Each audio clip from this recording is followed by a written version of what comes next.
Once again, we're on location here with Senator Jeffrey Hayden at the Turtle Bread Company in South Minneapolis.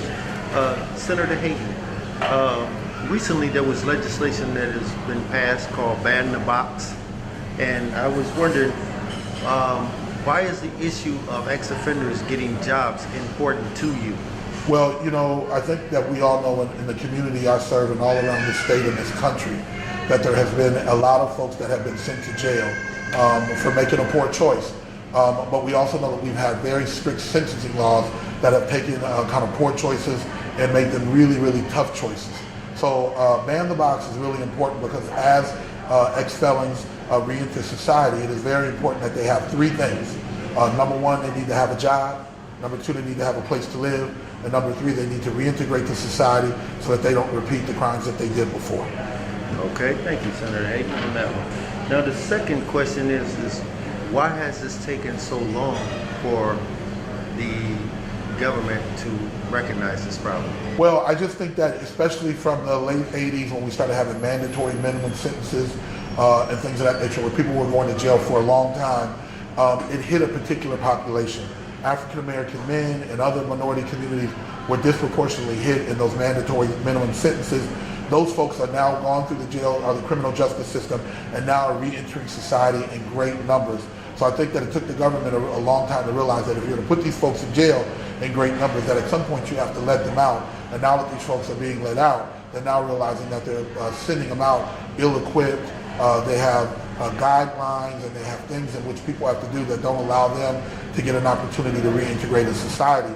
So I think Ban the Box and reentry legislation and a good look from government to take a look at what should we do with those folks is very important so that they become not now as a burden to society where we're clothing, feeding them, making sure that they have their guarding them, that now they reintegrate in society where they're paying their way, they're paying taxes, and that they're reintegrating with their families and taking care of them.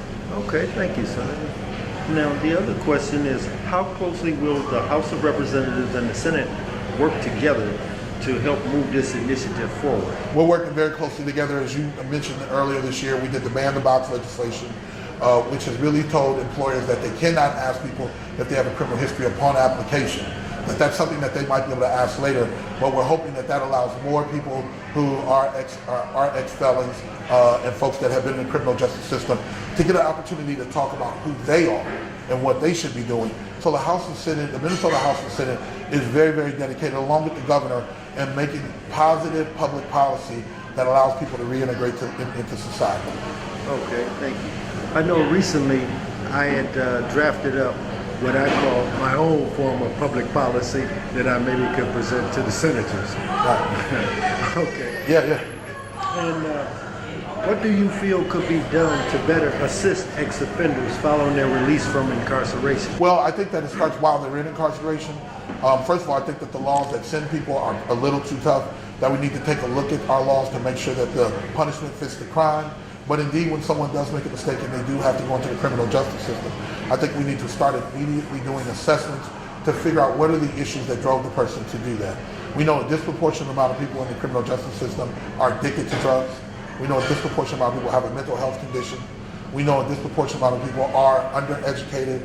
And so I would start by following up on their mental health status, their chemical health status, and give them the skills that they need so that when they then re-enter society, they have some of those things taken care of and they're ready to work and they're ready to reintegrate with their families. And then in addition to that, we need to continue to fund reentry programs that then allow a soft landing and a transition into the community along with support group and networks so that the folks don't go back to their old crowd. They have a new crowd that's ready to move forward and be productive members of society. Okay. Well, see, I guess really the question I was wanting an answer to had to deal with what are probation officers?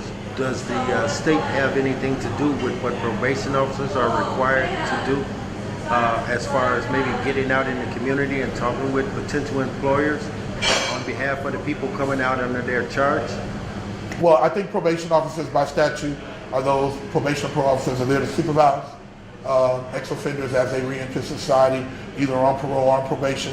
And so their number one job has always been a more public safety. It has been to keep track of the probationers or the parolees to make sure that they're doing that they're following the conditions of their probation. So the number one job by statute has been to really ensure that the public is safe now that these folks are reentering society.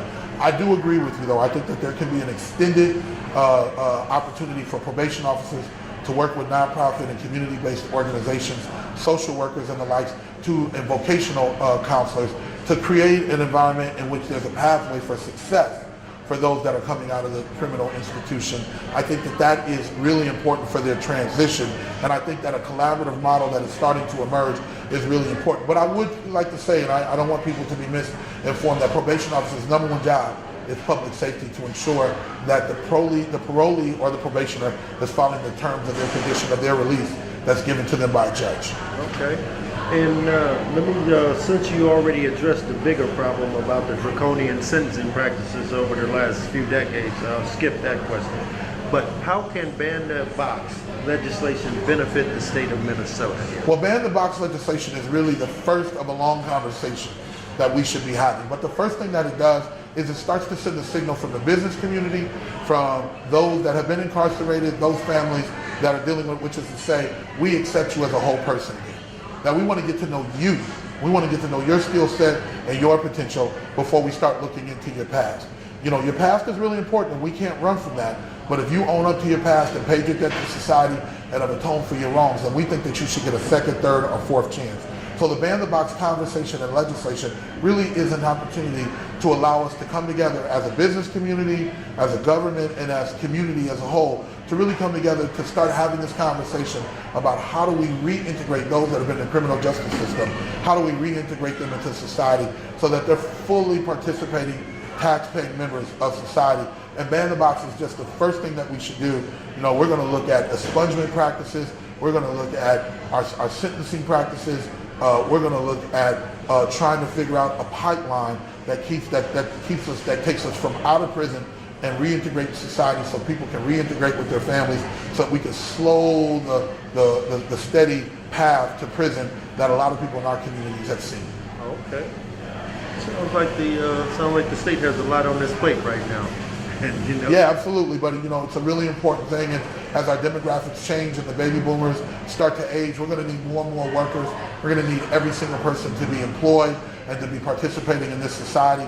And we think that holding people in prison and having them work inside of the prison complex is not a productive way for us to do it. It is not cost effective, and it takes away from the taxpayers. And I'm really thinking it is important to have safe communities and safe streets and an integrated community. And I think those that have made a mistake and paid their debt to society should be able to have an opportunity to reintegrate and then to be a functioning and active participant in their community. Okay, really appreciate your response. Okay, and the very last question I have for you here is, how can we resolve the high unemployment rate amongst ex-offenders, estimated to be between 40 to 60% according to a survey by the United States Department of Labor? Well, I think everything that we talked about we have to do. So we have to start with prevention. Let's stop people from going into prison systems.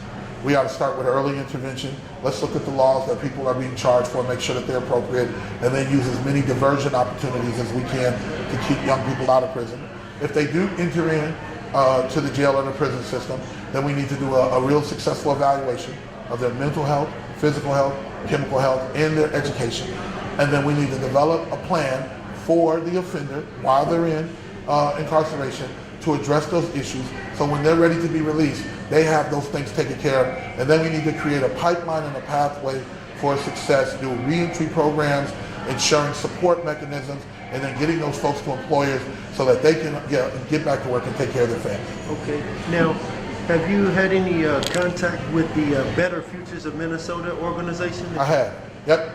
I've worked closely with the Better Futures organization since their inception. I've helped to. I've talked to them. I've known the kind of frameworkers, the folks, the founders of that organization, are longtime friends of mine, and they have a good model.